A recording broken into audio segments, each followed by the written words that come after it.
comment. Opo. Alam mo, ano yun, medyo, ano yan, sensitive yung topic na yun. Pero,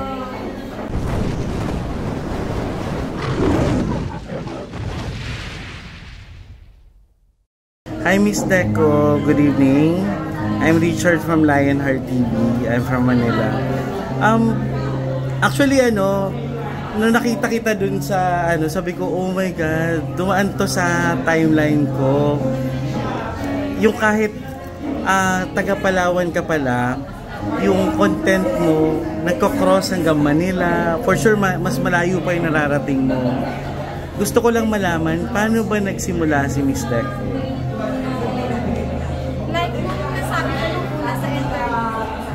nag-umpisa yun sa yung katuwaan ko lang na makakuha ng attention sa pag-post. Yung makakuha ka ng heart reaction, magagandang comment, hanggang sa parang alam mo yung na-addict ka sa attention na nakukuha. Gusto mo yung pag-level mo. Hanggang sa ang dami ko na likes, attention, comment, ganyan. Dumadami sila na dumadami sa content. Kaya gawin kong ituloy-tuloy ko. Kaya kahit nasa 100,000 followers ako, hindi pa ako monetize. Pero okay lang po yun sa amin. Hindi ako nagpapakasya. Kasi nga nag-e-enjoy ako sa comment, at saka reaction, yung attention talaga. Nag-e-enjoy ako. Kaya doon ko nagsimula. Pero kasi kung makikita yung page mo, more on food. Yan ba talaga yung usual na ginagawa mo sa inyo? Ano po yung sa vlog ko, ganun po talaga yung totoo. Nagluluto, uma-attend ng mga traditional occasion, kung ano yung mga daily life ko. A day in my life yung video, yun po talaga. Walang halong eme, walang sinunod. Actually, yung nag-catch sa akin ng attention, hindi kasi kami kumakain, syempre hindi ko alam ano tawag ng butbutan sa amin. Tapos, pati yung coral, yung niluluto nyo, parang ginagata ba yan? Yung parang ang dami nyo mga kinakain doon na hindi naman usual namin nakikita sa Kwentuhan mo nga kami, ano ba yung usual na pagkain nyo doon?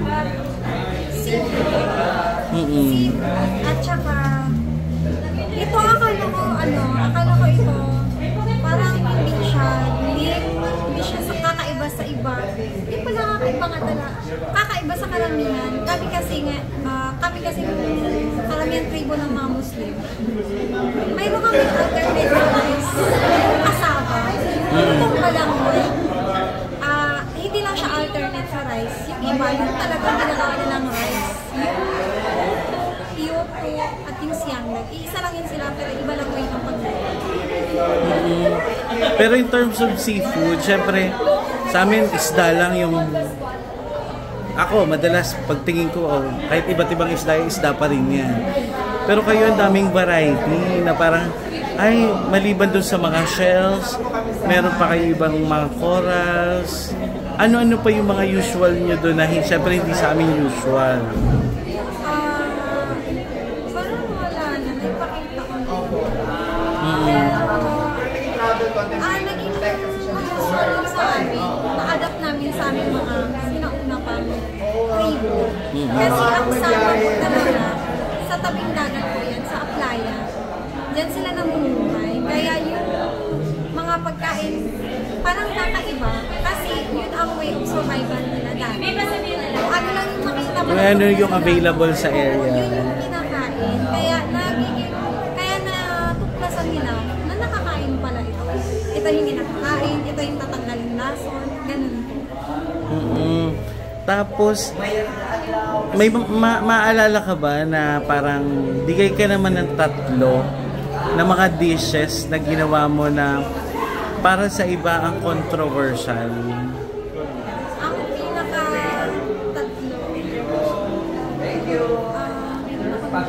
pinaka-controversial talaga. Ay, doon muna tayo sa lawas. Ang pangatlo, yung mga sea urchin. Sea urchins. Dalawang klase yan eh. Mga sea urchin. Tapos yung pangalawa, yung porcupine fish, yung maraming linig. Oo. Yung pangatlo,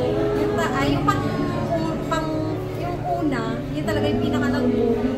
Yung sea anemone. Ano bang, yung oo. Sa palagay mo, paano siya naging kasi ako talaga first time ko nakita yun sa'yo na parang, ay, niluluto pala to. Paano na sinimo? Opo.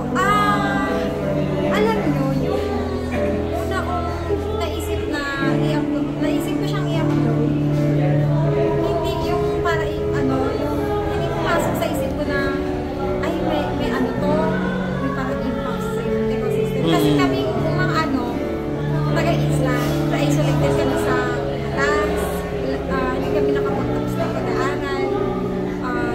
Dati yung mga magulang namin at pati kami ng kabataan namin, walang internet. Kaya hindi namin alam ano ang bawal, ano ang impact nito. Kaya nung pinost ko siya, hindi ko alam kung anong English niya, kaya yung pinanggit ko pa yung name. Nung pinost ko siya, ang daming negative na comment. Muntik ko na nga siyang i-delete. Tapos nung may nag-reach out sa akin, gusto akong i-picture sa balita on GMA. Umatras ako. Sabi ko ayaw ko kasi baka mabash ako ng bongga or baka may kakaharapin akong consequence. Then, pinaliwanag naman sa akin ng marine biologist, hindi ako nagkakamali. Sabi niya, safe naman as long as personal consumption, hindi siya binibenta o tinitrade. Kaya, bawal yung trading, especially sa mga aquarium kasi yun eh. So yun yung pinakamalala for you so far. Pero isa kasing kanina, syempre nakaupo kami kanina. Syempre very rare sa akin very rare ako makakita ng mga nagba-vlog na Muslim. So paano siya paano yung sa family mo? Paano ka nila para pinayagan for that matter? Ito, wag lang sana ako mabash, pati yung pamilya. Ako Wag na naman. bash nyo, wag lang yung pamilya ko. Lumaki ako sa hindi religious Muslim. Pero nagpe-pray naman ako. Pero hindi yung sobrang religious na sinusunod lahat ng bawal. Actually, iniwasan naman nila yung bawal, pero hindi naman sobrang religious. Kaya kung nung nag-vlog ako, walang bawal yan, bawal kang makita, bawal yan. Tapos, pero sinasabihan ako na dapat nakakumbong ako. Pero, alam Isa yun sa number 1 na nakikita kong comment. Opo. Alam mo, yun, medyo, sensitive yung topic na yun. Pero, ako kasi hindi pa ako ready. Gusto ko kung magkumbong ako. Ay, nag-vlog kasi ako, tapos hindi ako lumaki na na-adapt ko yung pagkukumbong, yung pagiging religyosa. Ayokong magkumbong ako, tapos mapapahiya ako ng Muslim. Kahit na magsuot ako ng fitted clothes, at least wala akong na hindi ko masyadong sinasampal sa mga kamusliman na nakakumbong ako, fitted yung ko. Pero kasi hindi ko pa sinasabi na gayahin niyo po ako. Huwag po magkumbong. Dapat po mga babae, nagkukumbong at hindi pinapakita ko. Hindi lang talaga ako rin. Tapos, yun po. Wala nakapagsabi sa akin na bawal. Pero sinasabihan ako na magkumbong. Kasi yun naman dapat talaga. At saka, pero naging sa akin, dati sa isla namin, walang vlogger talaga. Sa kabilang isla meron. Pero siya kasi, or luto-luto lang, wala yung walang patulad sa akin talaga.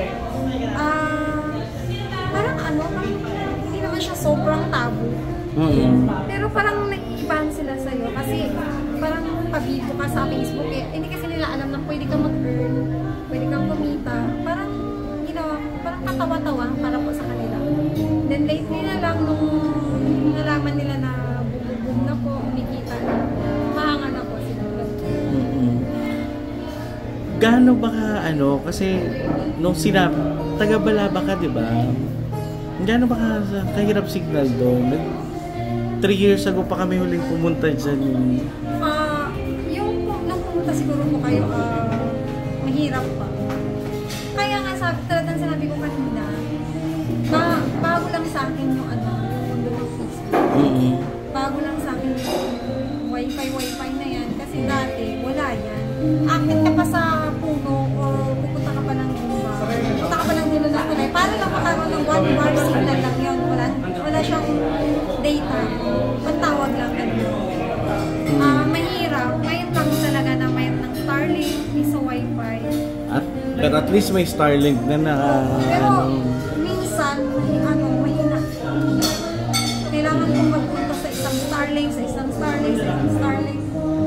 Hindi ako sa malakas bago ko makakarating. Pero ikaw ba, nagpa-plan ka na mga na mga ipopost mo per day? Kung anong dumating, yun yung pinopost mo. Kung ano yung dumating, yun lang. And kanina, syempre, may mga taong finally na-meet ka na nila from being nasa online lang. Ano yung pinaka hindi mo makakalimutan kanina na nasabi sa'yo ng mga followers? Ang pinaka hindi ko makakalimutan yung sinasabi nila, ay, pinapanood ko na talagi, pinapanood ko na. Kasi isa lang po akong simpleng taga-Islam. May 2 anak at hiwalay sa asawa. Simpleng tao lang, hindi nakapag-aral, hindi nakapagtapos. Walang hanap buhay. May bahay lang. Tapos yung bigla na lang may mag-approach sa'yo, may nagtuturing sa'yo in person ha, hindi sa event, hindi sa DM. Tapos, nakaka-overwhelm lang talaga. Kasi kahit pa paano, maraming natututo sa iyo from yung buhay doon na pwede pala to. Kasi siyempre marami kami mga bagay na first time nga namin nakita sa iyo pang vlog, di ba? So, ang laki rin na nagagawa mo. Kaya for sure, na-appreciate ka, no? Especially yung mga taong nakilala mo kanina. Pero ikaw ba, nakikita mo yung sarili mo for the longest time? Siguro mga 5 years, you're still doing this. Yes. I love, wala pa English na, pero mag-Tagalog na lang pa rin nahirapan. Gustong-gusto ko yung mga ka-inspire. Lalo na yung mga kapwa babae, hindi nakapagtapos ng pag-aaral.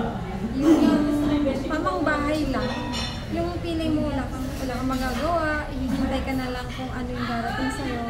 Gusto ko silang i-inspire na lumabas po kayo sa comfort zone ninyo. Challenge niyo yung sarili niyo, hanapin po ninyo kung ano bang maibubugan nyo. Hindi man sa larangan ng content creation, baka in business, in some way na mapapa-improve sa sarili niyo, mapapaunlad mo. Tapos yung parang kaya mo nang buhayin sa sarili mo, may mapapatunayan mo.